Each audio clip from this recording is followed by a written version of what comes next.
is happening with King County real estate? Well, let's check it out.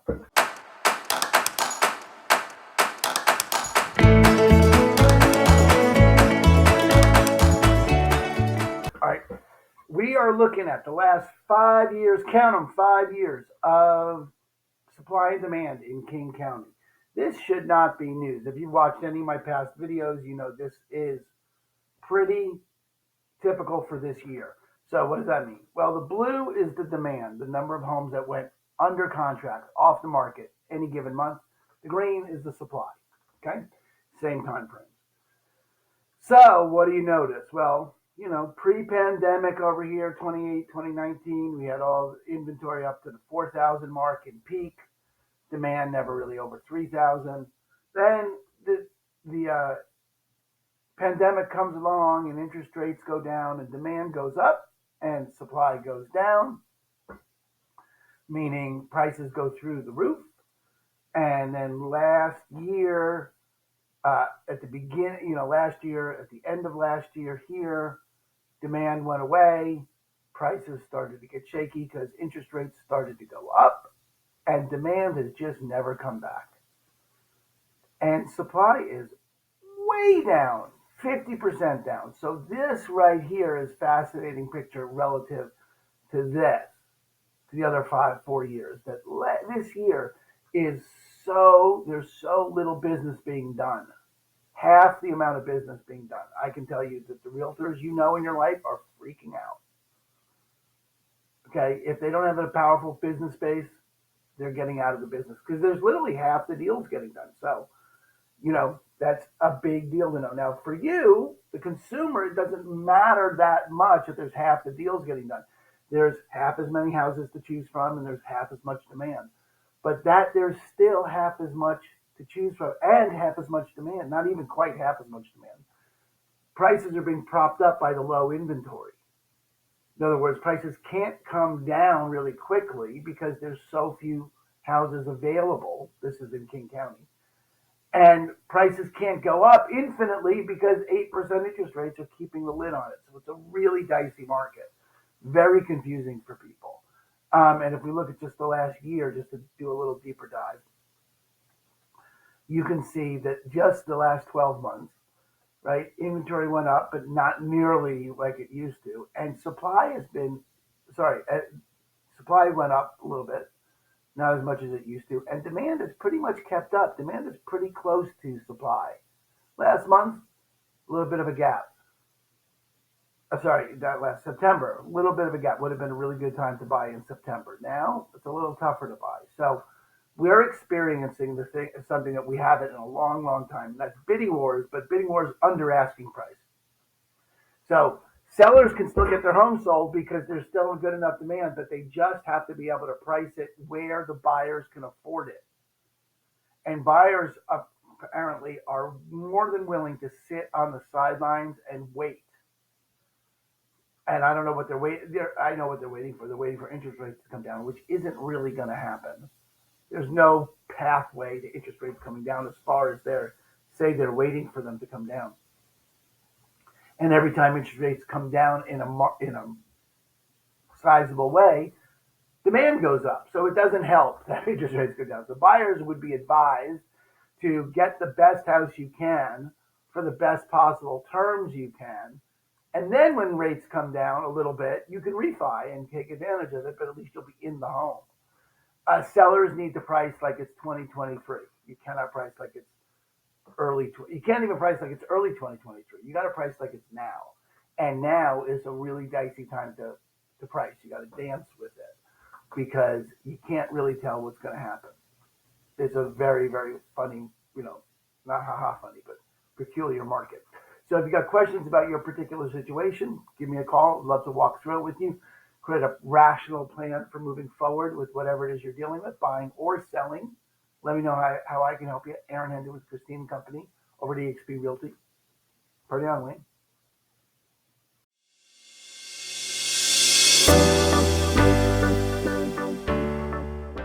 Hey, what in the world is happening with Kitsap County real estate? Well, let's look. This is supply and demand, my favorite graph. Last 5 years gives you a real clear picture of what's happening. Blue is the demand, number of homes that went under contract any given month, and the green is the supply, the number of homes that went onto the market any given month. And you can see, here we go, on the left-hand side, 2018, 2019, pre-pandemic, back in the old days. You can see there was a lot more inventory than there was demand, and it was pretty steady over the summer. And if we went back further, that's what you would see. And then the pandemic came, and inventory went away, and demand went up, prices through the roof. Then this is interesting because in 2021, you had almost a regular year in demand in Kitsap, supply in Kitsap. Although demand was up, but a relatively regular year in supply, both in 2021 and 2022. But demand went away in 2022, just off the table as interest rates started to rise, and never returned. I mean, that's about half the demand. It's about half the number of transactions happening. So this is a really interesting phenomenon. We're seeing it all over the country, and certainly in this area, very pronounced.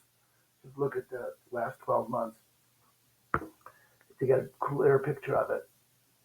You know, what you're seeing is, although everything is decreased compared to the past, right, the level of demand compared to supply is still up. You know, last month, that's as close as you can get. That's everything that went to market got sold. So you've got this interesting dynamic where there's way less people selling their home, and there's way less people asking to buy. But the ratio between the two is pretty much the same as it was before any of this happened. So you've got a lid on prices, given 8% interest rate means people can't afford to just to go up forever. And you have an upward pressure in price because there's so little supply compared to demand. It makes it a very interesting market. So what does that mean for the future? Well, the future is unwritten, but what we can predict is that supply is going to continue to go down through the end of the year. No reason to expect it to not. Interest rates will stay above 7 probably for the rest of the year, certainly into next year. No reason to expect them to come down.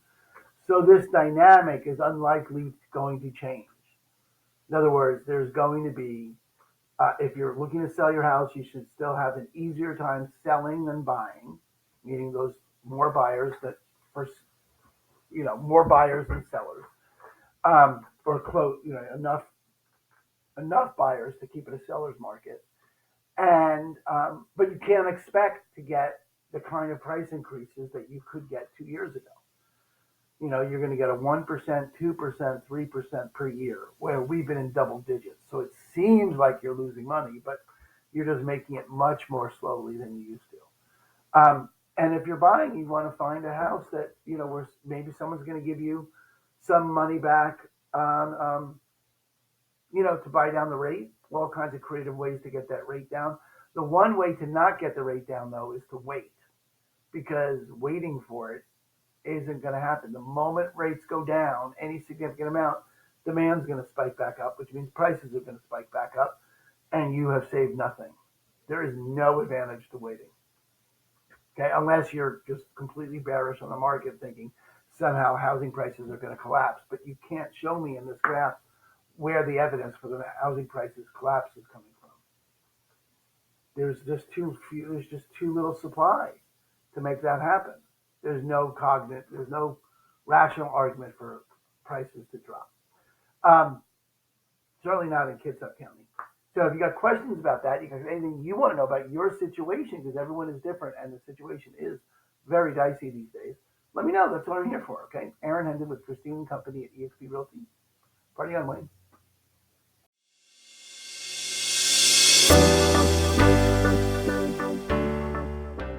Hey, what in the world's happening with Pierce County real estate? Well, let's look, okay? You're looking at the supply and demand chart for the last 5 years. Blow that up a little bit. Blue is the demand, the number of houses that went off the market, under contract, sold any given month. The green is the number of homes that came to market, the inventory, supply. So a couple of things you can see from this. It's pretty similar to King County, frankly. Pre-pandemic, lots of houses, good number of buyers, but a lot more houses than buyers. You can get a house at a reasonable price. Then the pandemic comes along, sellers go away, supply goes away, interest rates go up, so demand goes up. That's right here. That's these 2 years. And then last year, where'd the buyers go? Where'd they go? Buyers had just went away. As interest rates went up, buyers just went away. And here you go. Buyers are gone. Half the number of buyers. But what happened? Sellers went away too, and sellers went away more than buyers. So we have a really interesting phenomenon happening here at this point. You really can see that there is a limited amount of supply, given a very limited amount of supply. People aren't selling their houses, which is keeping prices up because supply and demand, not just a good idea, right? It's the law. So you've got to deal with that prices are likely to rise. However, with a 7.5%, 8% interest rate, they can't go up any higher. So what you wind up with is a situation that's very, very tense for people. So some houses sit on the market because the seller thinks it's 2022 and they refuse to lower it. And so they're sitting on the market thinking prices eventually are going to pop through. And buyers are waiting for interest rates to go down. So they've gone away because they think interest rates are going to go back to 3%. Neither of those things are going to happen. Okay? Prices eventually will go up because prices always go up with housing. That's always, even after they go down for a while, they're going to go back up. There's a limited amount. But sellers can't get for it today what they could get for it 2 years ago. Okay? It's a slight increase, but it's not the kind of increase that in their mind they're used to. So you've got to find a house that, if you're selling a house, you got to price it with a consideration to buyers now are paying, $2,000 more a month in mortgage than they would have 3 years ago. They're just not prepared for that. So you got to price it in a way that works for that reality. And if you're buying, you can find something that works, but you can't do it if you're waiting for interest rates to come back down because they're not going to. There's virtually no mechanism by which anyone could see interest rates going back into the threes or fours even, or really even fives, without some kind of catastrophe in the market. 7.5%, 8%, 6%, 7%, 8% is not historically ridiculous. It's just not. So your best bet is to buy when you find something you can afford and then sit with it until you could refinance it, or the equity just builds up naturally because it will. Because there's just so little supply. Anyway, so that's the forecast, right, for November is, if we just look, come over here, Charlie. Do this one. Boop, boop. Okay. So forget about November for a second, just because we're at the very beginning of November. But if you just look, this is a really typical stair step down toward the end of the year, and inventory will continue to go down and demand will match it. But if you notice, this is all seller's market material. There's only 1 month here where the supply greatly outstripped demand. There were a couple of months at the beginning of the year where demand outstripped supply. That's likely to repeat itself this year. So if you're buying and you see something you like, I'd advise you jump on it. And if you're selling, I'd advise you to price it like it's today, not like it's last month or last year or 2 years ago. You got to be really careful about that stuff. If you have questions about your particular situation, let me know. That's what I'm here for. My name is Hendon. I'm with Christine & Company over at eXp Realty, and I'll talk to you soon.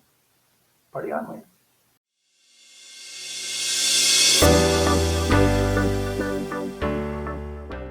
Hey, what in the world's happening with Snohomish County real estate? Well, check it out, Charlie.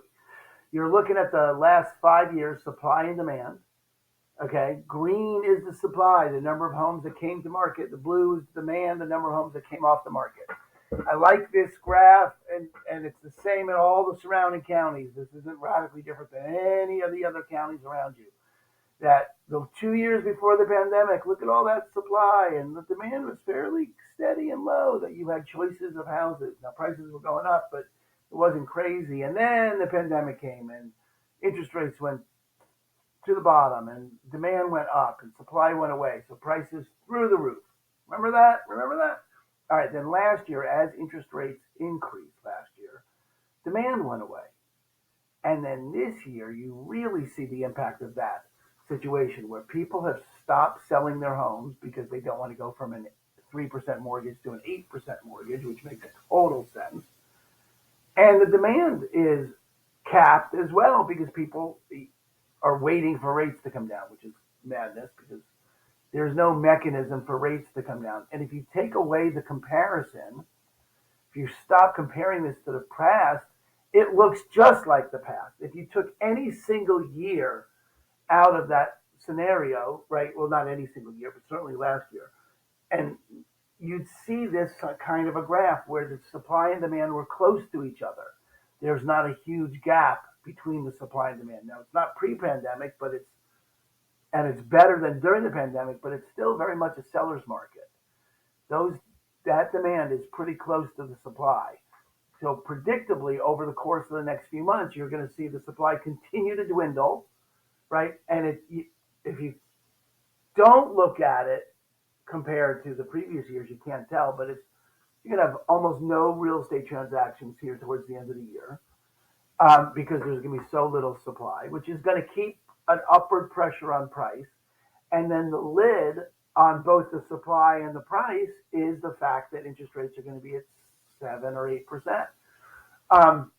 There is no, what I was saying before, there's no real mechanism for prices, for interest rates to go back to where they were.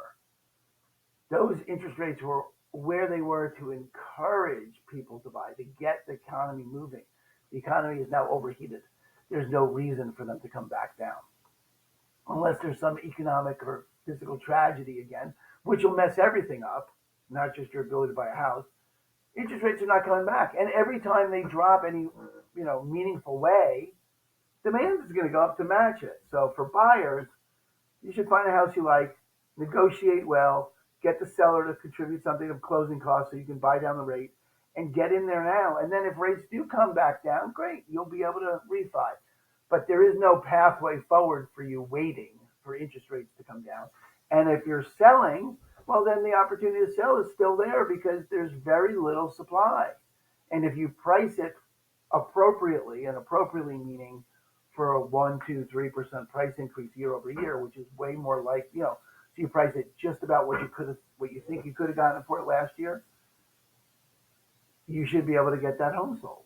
You just cannot get what you could get for it in the past. You can't get the kind of price appreciation that you did in the past. This is at the very lowest of the price appreciation.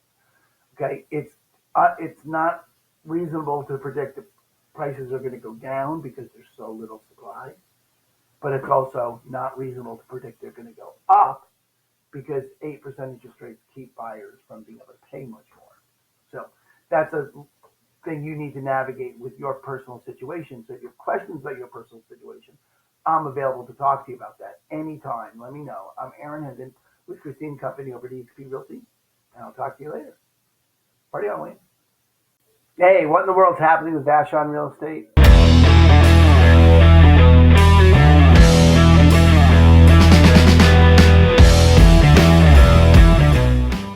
Well, you're going to have to tell me because this is nuts.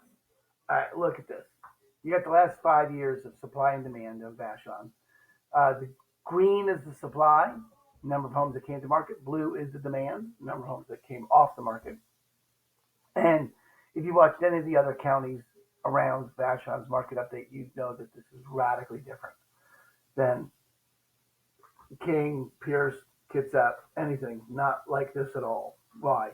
Because on the other counties, it looked like this, like fairly normal, although this is super low still in terms of supply. And then inventory went away, but it started to come back last year and then went away this year. So this is really, inventory just never came back after the pandemic. And demand is down in every area and including here, but it's down here in a really weird way, which I know if you're from Vashon, you know, well, Vashon's weird. I didn't know that. So if you just look, um, there's been more listings available, right, in 1, 2, 3, 4, 5, 6, really starting back here in April, where listings really started to come on. Now, they didn't come on at a historically high level. They just came on at a level that's higher than the demand level. And these deltas, the difference between supply and demand, is other than just September, which was just sort of a freak of the last 7 months, um, you found that there were homes sitting on the market for way longer, and that is the case today. There are homes sitting on the market way longer than they have in the past. There's more available homes in Vashon than almost any time in the last 5 years. Um, so what it means going forward for the future is, first of all, if you're a buyer, this is a great time to get here because you've got your pick, and you can, depending on how the home is priced, you can probably get some kind of value there. Okay, there are definitely homes where people sellers have thought they could get the kind of prices that they could have gotten last year or in the past, or at least an increase in prices consistent with the way prices were increasing. That is not happening. There's no path in the foreseeable future where that happens. Home prices are going to continue to go up at a 2, 3, 4% rate. Why? Because 7.5 or 8% interest rates are going to keep the prices down. They have to. People just can't afford more than that. So 8% is already stretching it. On the other side of that, there's no pathway for interest rate prices to come back down. So 6, 7, 8% is the normal. And every time interest rates go down, demand is going to go up to match it. So if you're a buyer and you're waiting for interest rates to come down, you're just going to wait forever because that's not going to happen. It's just there's no pathway for that to happen predictably. Okay? And then that's also going to keep supply down because no one with a 3% mortgage wants to move into an 8% mortgage home. So supply is going to stay down, which is going to keep a slow upward pressure on price. And it's going to, because it's going to keep supply down. So you happen to have a perfect storm right now if you're buying where there are a lot of houses available in a very, very small area that are available and fighting for attention with each other. So you probably can work out deals there. And if you're selling, you need to price it realistically because there's still a good amount of demand relative to the number of houses. You just can't get the kind of prices you could have gotten. That you can get almost, the way to say it accurately is you can get the exact same price you could have gotten last year. You can't get more. You can't get the kind of increase that you would have expected over a year given the history here. You got to curb that. All right. If you want to get it sold, or you could wait whatever a 2 or 3% increase is going to be and sell it then. But if you have questions about your particular situation, I'd love to talk about it because I think everyone's situation is unique and needs special attention. So let me know what I can do for you. Okay. My name is Aaron Hendon. I'm with Christine & Company over at eXp Realty, and I will talk to you later. Peace out. Party on, Wayne.